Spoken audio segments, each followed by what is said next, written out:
A big-name wide receiver requests a trade from his team, and the Jets seem like a logical landing spot. But I got bad news, Jets fans. This team is not trading for Terry McLaurin.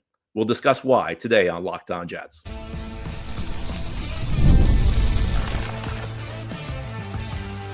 You are Locked On Jets, your daily New York Jets podcast. Part of the Locked On Podcast Network, your team every day. Welcome. This is the Locked On Jets podcast, part of the Locked On Podcast Network, your team every day. It is Friday, August 1st, 2025, and I'm your host, John B. from GangGreenNation.com. Thanking you so much for making the show your first listen or first watch every day. And a big shout out to you everydayers. This is a daily podcast covering the New York Jets with new episodes each day through the week, Monday through Friday. We have a busy show today. We have a couple of injuries from Jets training camp that should not have Jets fans overly concerned, but are still worth keeping an eye on.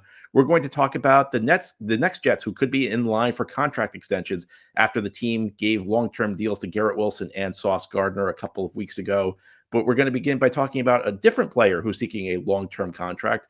That is a player on a different team, Washington Commanders wide receiver Terry McLaurin. And if you're a baseball fan, you know the trade deadline passed yesterday. So now we no longer are going to be talking about trades in Major League Baseball, but trade talk is heating up in the NFL because longtime Washington Commanders wide receiver Terry McLaurin has officially requested a trade from that team. And because of the Jets' current wide receiver position, where you have Garrett Wilson and nothing but question marks, there's been a lot of buzz in the media about the Jets potentially being the team McLaurin gets traded to. And I'm sorry to upset you if you are hoping for a deal like this, but it is very, very unlikely the Jets will pull off a deal for McLaurin. Now, Terry McLaurin is an excellent receiver. The Commanders drafted him in the third round out of Ohio State back in 2019, and he's been consistent ever since he set foot on an NFL field. His rookie season, he caught 58 passes for 919 yards. Every year since that, he has been between 1,000 yards and 1,200 yards. So a guy who just goes out, constantly puts out numbers. Now, if you were only considering the year 2025, this would be a guy who'd just be a perfect fit for the New York Jets. McLaurin and Garrett Wilson would be maybe the best 1-2 punch in the league. In fact, you could even in some ways have a similar dynamic to the Garrett Wilson Devontae Adams duo from a year ago, but without all the baggage that came with the whole Rodgers Adams dynamic. That said, I just don't think this deal is going to happen. I don't think that it's not even that I think the Jets won't be able to pull off a deal. It's that I don't think the Jets are going to be very interested in trading for Terry McLaurin. And I think the number one factor for this is his age. He's about to turn 30 years old. And I'll be honest with you, I actually think McLaurin's going to age pretty well. I think he's going to be a guy who's productive into his 30s. You know, he's a good route runner. He's not a guy who depends on speed to a degree that makes me worry that he's going to have an immediate decline. But the reason he's seeking a trade is he wants a big new contract. Reports Adam Schefter of ESPN suggest that he wants a deal that's at least what DK Metcalf got from the Pittsburgh Steelers, around $33 million a year. And Schefter indicated McLaurin actually wants to go well beyond that. Now, it's one thing to say a player is going to age gracefully once he hits 30. It's another to say that I would like to pay that player top 5 wide receiver money. And McLaurin has been one of the faces of the franchise in Washington. And I think it should set off some alarm bells, the fact that he's been so productive for so long and labored on some terrible Washington Commanders teams. And now you have a Commanders team that's coming off an NFC Championship game berth, a team that seems to be on the rise with an excellent young quarterback, a team that made a bunch of win now moves in this offseason. And despite that situation, McLaurin wants a price so high that team is saying, wait a minute, I don't know if we should give him that sort of deal. Now, if you look at the Jets team right now, McLaurin would be a great fit because the Jets need a second receiver. Right now, the number 2 receiver is Josh Reynolds, a guy who's never really been a reliable number 2 option in his career. At his best, Josh Reynolds has been a number 3 option. So I understand where you're coming from if you're saying, well, we want the Jets, I'd like the Jets to trade for McLaurin, because it's a logical position to take if you're a Jets fan. But I think when you compare what McLaurin wants with what the Jets gave Garrett Wilson, you can start to see the problem. because the Jets just gave Garrett Wilson $32.5 million a year. But Garrett Wilson is in his mid-20s. And the deal the Jets gave Garrett Wilson means that they will be paying him through his prime years. If the Jets trade for Terry McLaurin, McLaurin's already about to hit 30. And even though I think he's going to age gracefully, and even though I think his decline will be a slight decline over the years, it still will be a decline. As players get into their 30s, they don't get better. Some players, the decline is less steep than others. I think McLaurin's going to have one of the less steep declines, but the decline will still exist. And essentially what you'd be doing is you would be paying Terry McLaurin top 5 wide receiver money for the privilege of his declining years, where he's not going to be as good. He's not going to be the receiver in 2027 that he was in 2021. That just doesn't happen in the NFL. And on top of that, you're going to have to probably pay a pretty steep price in terms of draft picks. And this is a Jets team where the timeline has changed radically over the last couple of months. After 2 years in 2023 and 2024, where the Jets really did zero thinking about their future, where it was all about here and now, where all in practically became a cliche when we were talking about the way the Jets were building their roster, we now have Aaron Glenn and Darren Muji here. First-year coach, first-year GM. And in those situations, the team typically is really only thinking about the long term. The Jets are obviously going to go out there and try and compete this year with what they got, but they're not going to sacrifice long-term assets for short-term fixes. They've been quite vocal about that. Beyond that, a trade for McLaurin would pretty much work against everything we've seen about the way Glenn and Muji have operated to this point. They have not been about trying to fix problems with big name solutions. This year, and this, you could take it or leave it. You could think it's right. You could think it's wrong. It feels very much like Aaron Glenn is trying to, do the cliche, build a culture here before they bring in any sort of big name players. The Jets have had a youth movement this offseason, and Glenn has been clear that, he wants younger guys in here. He wants guys without big names who are going to go in and work really hard and try and turn the Jets around by building internally. This is not a Jets team that is going to be built around flashy type moves anymore. And in fairness to Glenn and in fairness to Darren Muji, you can look at what flashy moves got the Jets over the last 2 years. Aaron Rodgers did not work out. Hassan Reddick did not work out. Mike Williams did not work out. Tyron Smith did not work out. Dalvin Cook did not work out. There were lots of big names that were brought in here who did not pan out. I actually do think McLaurin, if the Jets were to strike a deal, would turn out better than those moves, because I think he's a guy whose game is, again, built to age pretty well. But bringing in big names is not a roster building, is not a successful roster building technique. It's a great technique to get praise from the national media, but it's not really a technique built to win, that will build you a winning roster. The one argument I do see in favor of making a move for McLaurin, despite the outsized price tag, is the Jets do have a lot invested in Justin Fields right now. And I can understand the argument that, you have to do everything in your power to make Justin Fields a success this year, even if that means paying a longer term price. That's the one argument I do feel in favor, but I think every other argument is working against it. And regardless of whether you or I think it's a good move, and I think that it would be difficult to justify for the Jets at the current state to give up the package and draft picks and the contract it would take to get McLaurin. Beyond that, it's pretty clear that that's not the way Aaron Glenn and Darren Muji function. So despite all of the articles out there, I would be very, very surprised if the Jets made a move for Terry McLaurin. I just don't think it's going to happen. I think the Jets are going to have to try and figure out their wide receiver position internally. Now, here on the Locked On Jets podcast, speaking of internal moves, there are a couple of players who could be in the mix for a contract extension with the New York Jets. They've already extended Garrett Wilson and Sauce Gardner long term. One player in particular could be the next guy to get a deal if Aaron Glenn's comments are to be believed. We'll talk about who that is and some of the other extension candidates as we continue here on this Friday edition of Locked On Jets.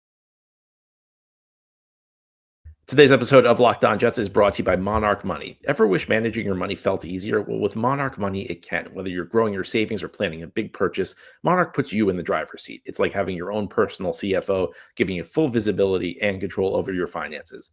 Monarch Money is more than a budgeting app. It's a complete financial command center. You can track all your accounts, investments, and spending in one place. So in addition to managing your money, you're also building wealth. If you're like me, you lose track of your subscriptions. You never mean to, but sometimes you look at your monthly credit card bill and you're like, I forgot to cancel that subscription.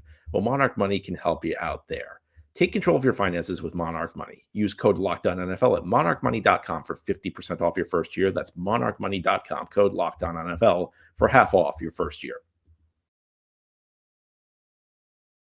Thank you so much for making Locked On Jets your first listener, first watch every day. And a big shout out to you, everydayers. This is a daily podcast covering the New York Jets with new episodes each day through the week, Monday through Friday. In our first segment, I talked about why I think it's very, very unlikely the Jets will make a trade for Washington Commanders wide receiver Terry McLaurin. And one of the big reasons behind that is we have a regime here in New York now that seems very focused on building internally. I think Aaron Glenn and Darren Mucci are going to focus on building through the draft, developing players, and then retaining those players. And they have put their money where their mouth is. At this point in time, they haven't even coached their first game. Aaron Glenn hasn't coached his first game yet. The Jets have already given a big money extension to Sauce Gardner. They've already given a big money extension to Garrett Wilson. And during the offseason, they re-signed Jamie and Sherwood, which was a bit of a surprise to me. I actually thought Sherwood was likely on his way out this offseason. But there are other players who could potentially get contract extensions for the New York Jets. Rich Cimini of ESPN wrote a really interesting article about some of the candidates. There are three big candidates right now. One is guard Elijah Vera Tucker. Another is running back Bree Hall. And the third is linebacker Quincy Williams. All three of those players are entering the final year of their contracts. And Cimini kind of offered some insider information on the likelihood of these players re-signing. And I think it's clear right now that of the three, the most likely to get a new deal sometime soon would be Vera Tucker. And that's in part based on some public comments both Glenn and Vera Tucker have made. Cimini noted that Glenn called Vera Tucker a great player and said that hopefully at some point we can try and talk and get something done. And Vera Tucker responded to that. It would be great to stay with the team that drafted me. I think everybody feels that way. And of course, the Vera Tucker dynamic is kind of interesting from the standpoint that he suffered some injuries early in his career. He was a guy who, the Jets traded up for him in 2021, and he had a pretty good season at left guard in 2021 for a rookie, I think, at least in context. And then 2022, he got off to this great start where they kept moving him around the offensive line. He moved to right guard from left guard because the Jets signed Laken Tomlinson, but then injuries forced them to shuffle him to left tackle, to right tackle. The first 7 games of the year, AVT was one of the Jets' best players, and part of it was his versatility moving across the offensive line, but he suffered an injury in Denver that cost him the second half of the season. A year later, he only played 5 games because he suffered another injury in another game in Denver. But last year, he came back and played 15 games. He was a stabilizing force on an offensive line that was quietly pretty good. For all the failures the Jets had in 2024, one of the positives was they actually had a decent offensive line for once, and AVT was a part of that. I think there are a couple of things at play here. Number one is the principle that you want to keep your best players. It's just good practice in the NFL, particularly guys who are homegrown players, guys who are seeking a second contract, guys who are in their mid-20s, guys who are entering their prime or at the start of their prime. These are the guys you want to keep on your team for the long term. That's the reason the Jets gave Sauce Gardner extension. It's the reason they paid Sherwood. It's the reason they gave Garrett Wilson an extension. You want guys who are in their prime on your team. You don't want guys who are past their prime on your team. Otherwise, you end up like the 2024 Jets. So I think AVT would be a logical next guy to keep. I think another aspect of this is just, the offensive line is really important. You don't want to lose a critical piece of your offensive line. And a third aspect of this is the Jets' other starting guard, John Simpson, is also a free agent after the season. And I think if you're the Jets, you want to avoid a situation where both of your starting guards are about to hit free agency. Because if we get to March and neither of these guys is under contract, you put yourself in a very difficult situation. It's going to be really tough to retain both if they're both able to seek offers on the open market. I think you want at least one of them signed before free agency. And if you have to choose one, why wouldn't you go with the guy who's younger and better in AVT? Of course, AVT does have that injury past, but it looks like he got past that in 2024, and he didn't suffer the types of injuries that really strike you as things that are going to be chronic ailments. So while, in most cases, when a guy's been really injured 2 out of 4 years, that would be a huge red flag. I'm not sure it's as big of a red flag in AVT's case. So I think the Jets should be looking to lock him up long term as well. And this is how you start to build in the NFL. You draft good players, and then you keep them on your team, and then you build out from there. Samini in his article noted that it's less likely that Quincy Williams and Bree Hall are going to get extensions. Samini noted that the previous regime, Robert Saleh and Joe Douglas, was actually interested in extending Quincy, but now he indicated his insider information suggests the new brass will likely wait on Williams, who's entering his age 29 season. So Quincy's about to hit 30 years old. He's on one of the best contracts in the NFL. I mean, you got to give Joe Douglas a lot of credit for first of all, finding him, because he was originally a waiver wire pickup from Jacksonville. The Jaguars cut him, and Joe Douglas found him, and he turned into a first team All-Pro linebacker. But then the Jets gave him a great contract at the start during the 2023 offseason. It was a $6 million deal, and Williams immediately became a first team All-Pro. Now, part of the reason he got a $6 million deal is he wasn't as good before he signed it. His game took off in 2023. But Quincy Williams is a big success story for the New York Jets. I would like to see them try and re-sign Williams, but there is one other factor here that people have noted is the Jets just gave Sherwood a pretty big contract, and that was the right move. I think again, you didn't want to lose a guy like Sherwood, who's you spent 3 years developing Sherwood. You don't want to lose him right and let somebody else reap the rewards of your development. I do think there's an open question: how much do you want to spend at the linebacker position? There is the question of Quincy's age. I actually would have no issue with either. I think that if you've got good players at one spot, even if it's a little unconventional to pay 2 linebackers a lot of money, they're both really good linebackers. I think they're both worth the money. I think the other aspect of this is, even though Williams is about to hit 30, I do think his game is going to age gracefully. I think that he's not a guy who's going to fall off a cliff immediately. I think he's a guy who's likely to play well into his 30s. So I would like to see the Jets re-sign Quincy Williams. It does sound like the new regime, though, is going to wait to see how he performs in the new system. But I think he's going to be a really good fit for the defense Aaron Glenn and Steve Wilks are putting in. And the third player is Bree Hall. And the real question with Bree Hall, when we talk about whether he's going to get a contract extension or not, is can Brees make the jump from good running back to elite playmaker? Brees Hall's rookie season, before he got injured in that game in Denver, he looked like he was going to be a foundational piece on offense. He looked like a guy who you could build an offense around. He's been a good back since then, but he hasn't really hit those heights. And part of the question will be, how will the Jets deploy him? Will Bree Hall be the focal point out of the backfield for this offense? Or will it be a situation where it's much more of a timeshare? Aaron Glenn has suggested that there's going to be a rotation in the backfield. And if there's a rotation in the backfield, and if Braylon Allen and Isaiah Davis end up taking an appreciable share of the carries, it's going to be very difficult for Bree Hall to stand out. And if Bree Hall doesn't stand out, when we're talking about the linebacker position, I don't know that that's really a guy you're going to want to pay big money to. If you have an elite running back, if you have a guy who constantly making plays, both as a receiver and as a runner, if you get back to the 2022 version of Bree Hall, that's a guy you'll want to pay. The 2023-2024 version has been a guy who's a good player, but not a guy who necessarily you want to pay big money to, particularly if you have 2 young backs that you like. So I think right now there are more questions than answers about Bree Hall. The one thing I would say is that this is the player who I think a wait and see approach makes a lot of sense for, because it's not entirely clear what he is. And if he falls at one end, then he's a guy you want to pay. If he falls to the other end, probably a guy you don't want to pay. I think the Jets need to wait and see on that one. Now, here on the Locked On Jets podcast, we'll talk about some injuries the team has been dealing with in training camp. Nothing to panic about. We're still a really long way from the start of the regular season, but the situation's worth monitoring, including one about a guy who plays one player who plays Bree Hall's position who's dealing with a minor injury. That and more ahead here on this Friday edition of Locked On Jets. Today's episode of Locked On Jets is brought to you by 5 Hour Energy. Time to fuel it up and turn it up with 5 Hour Energy Transfusion. It brings the bold grape, ginger, and lime flavor of your favorite golf drink, minus the alcohol, into a quick, energizing shot. Whether you're sinking birdies or just making memories with friends, this one's a hole-in-one for your energy game. Let's be honest, some days on the course or off it, you need that extra boost to stay sharp and energized.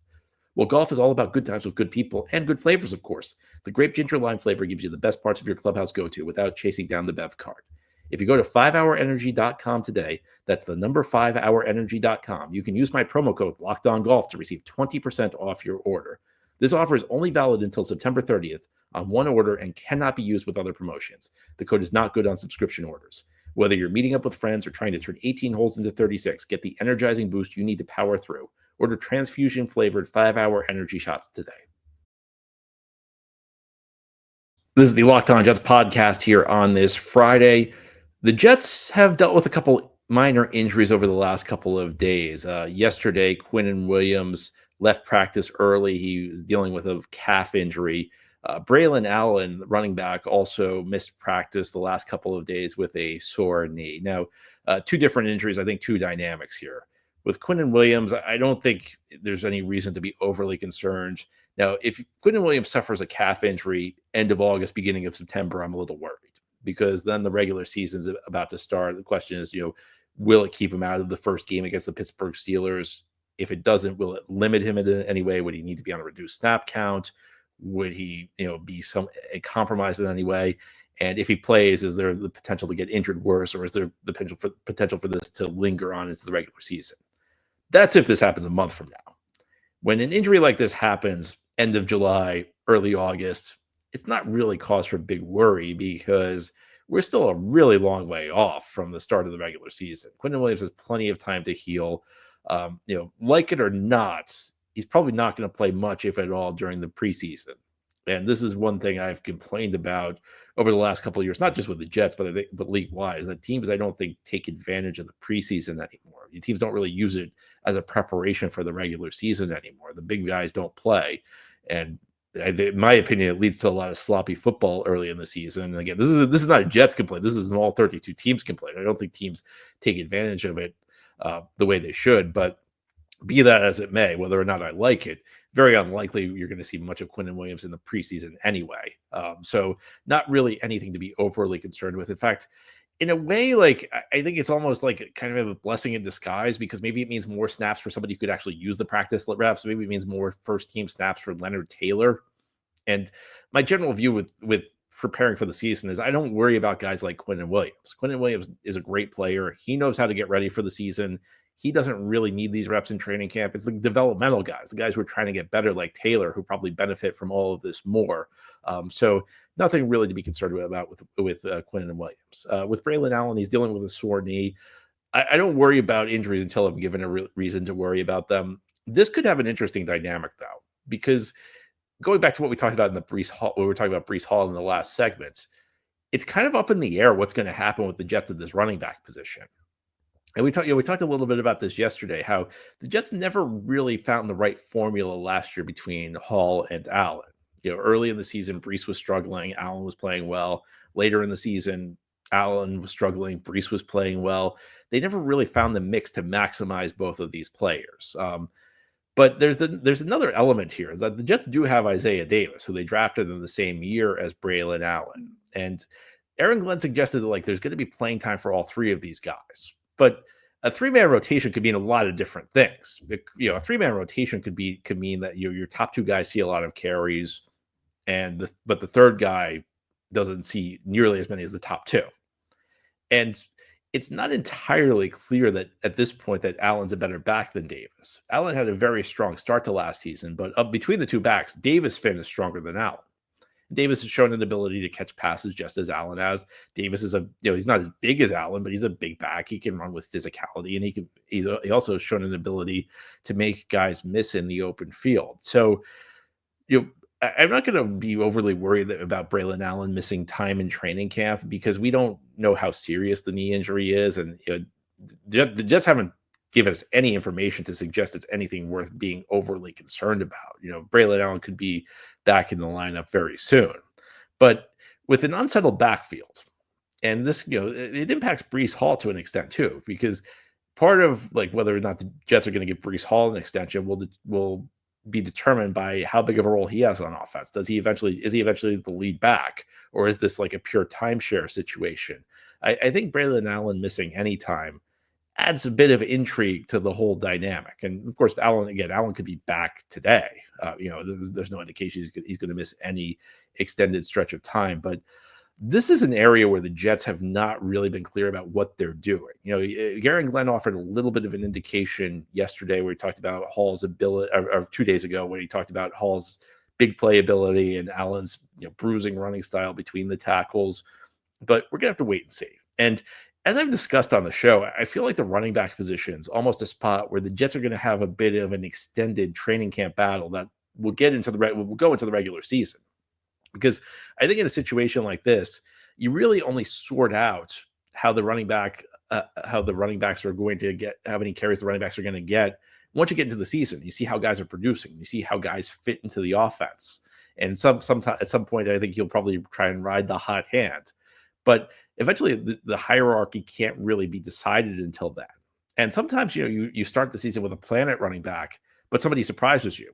Somebody overperforms expectations, somebody else underperforms expectations. So the running back position is one for the Jets where there are a lot of potential different outcomes. There's the outcome where Bree Hall, reverts to his 2022 form and becomes the go-to guy on offense, which would not be the biggest shock in the world, given that the Jets are going to be a heavily run-oriented offense with Justin Fields at quarterback.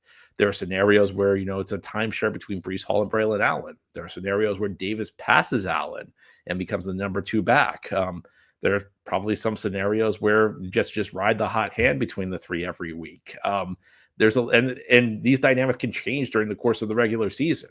I think very possible the Jets begin the season kind of giving all 3 backs carries, and eventually 2 or even 1 kind of break from the pack and start taking the bulk of the carries.